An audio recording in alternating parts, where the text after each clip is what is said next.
What's up, guys? I'm that boy Eli. Welcome back to another daily video. As you guys see behind me, and as you guys been seeing behind me for the last 20 days, I'm going to be reviewing the RIDSTAR Q20 today. Yesterday, I was riding my RIDSTAR, and the most unbelievable thing happened. Some guy was absolutely tweaking, and he came up to me and my girlfriend. What's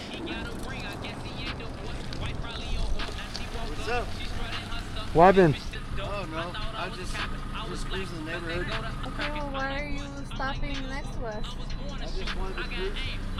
Keep going. That was weird, huh?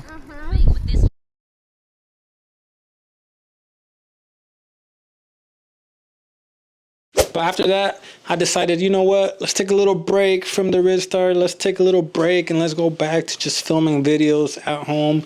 Nice, comfy, warm house instead of being out there in the cold, freezing temperatures, trying to hit wheelies, interacting with weirdos. But anyways, guys, as many of you guys know, this is one of the cheapest e-bikes you could buy on Amazon. I wanted this e-bike. I ordered it, and within 3 days it was at my doorstep. If you have $900, which is roughly how much this bike's gonna cost on Amazon, $600 plus $250 for shipping, then you guys could get yourself on one of these e-bikes. And let me just go ahead and review it. So over the last few days, this has been my journey. The first day I hopped on the e-bike and went out and started driving it. It was beautiful, it was magnificent. At first it was such an amazing sight until this happened. Oh! Oh! Oh, I hella wiped out.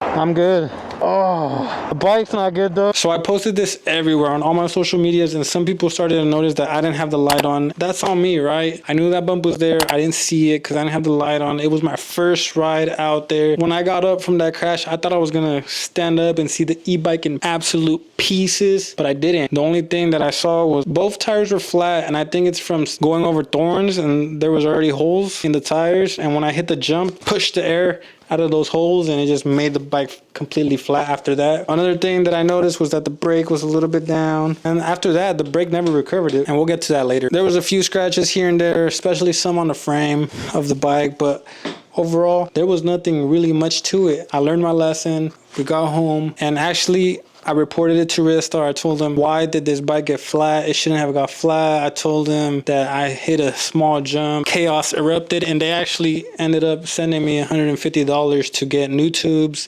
and some liners. And that's where this next part comes in. I ordered new tire tubes, and I also ordered some liners to put into the tires. So after I put those liners in the tire, I went out and tested it, jumped a tiny small hill, woke up the next day. And then I actually went to go pick up my truck, because the whole reason why I even got this e-bike was because my truck was in the shop for 4 weeks due to some transmission problems. I was able to ride this e-bike to pick up my truck, and when I got home, this is what I saw. Good thing that we got my truck, because look, flat. It's so flat. Absolutely devastating. I hated it. I hated the liners. I hated the e-bike. I hated everything about the e-bike. At this point, the e-bike was in my living room getting fixed every other day, and I've only had it for about a week at that point. I bought a new pump. An electric pump worked way better with this e-bike, and as of right now where I'm standing, the rear tire does have a little tiny air leakage, which, you know, with the new pump, it's not that big of a deal. There is some leakage even with the liners on, so don't know what to do at that point. Somebody keeps telling me to get some tire slime, and I'm listening to you, but I just can't buy that right now. I'm just not trying to invest any more money into this bike as of right now. Obviously the mods are coming soon, but as of right now, all I want to do is ride it, take it to work, and hopefully save some gas along with it. Anyways, guys, so the moment of truth, what you guys have been waiting for, what you guys came to this video for. Do I recommend this bike? Would I buy it again? Should you buy it, most importantly? And should you buy it for your kids, or should you buy it at all? Well, let me go over the bike. I have been riding it pretty chaotically, trying to hit wheelies on it, whatever, jumps. I've been riding it, I've been putting it to the test over the last 20 days, and it's still out here. It's still running for $900. If you have $900 in your budget, is this bike worth it? Yes. I just suggest that you're not riding it on grab, jumping ramps, hitting wheelies, falling off of it every second, because if you don't like working on bikes, then this bike might not be for you, because this bike is in here every other day. Well, it used to be. It's getting a little bit better. But if you use this bike for what it's meant to be used for, which is just riding it from point A to point B, this bike's amazing. It goes 30 miles per hour. When I picked up my truck, that's the furthest I've rode this bike. Yes, this will get you there way faster than a regular bike would. For example, I spent $112 on my hoof feet, and it was amazing. It got me where I wanted to go, but I would get there sweating, I would get there tired, and I would get there, you know, not really wanting to ride a bike anymore. But with this bike, you're running late to work, and you don't really have to worry about pedaling as fast as you could. You just put your helmet on and press the throttle, and you'll get to work, you'll get to school, you get to wherever you want. You don't have to worry about asking anybody for rides. The only thing that you might have to worry about is the tires, because they will get flat on you if you're not careful with it, which that's the only downside, but it's tires, guys. What do you expect? But yes, guys, would I get this bike again? Yes, I would. For $900, it's not too expensive. It's a budget build, and I'm not going to be, you know, hitting wheelies going 40 miles per hour down the freeway, but I'll be able to ride it around, save some money on gas. And basically, if you think about it, this bike will pay for itself, since you're not wasting gas, since I'm not wasting gas on my truck. And plus, it's so fun to ride this, guys.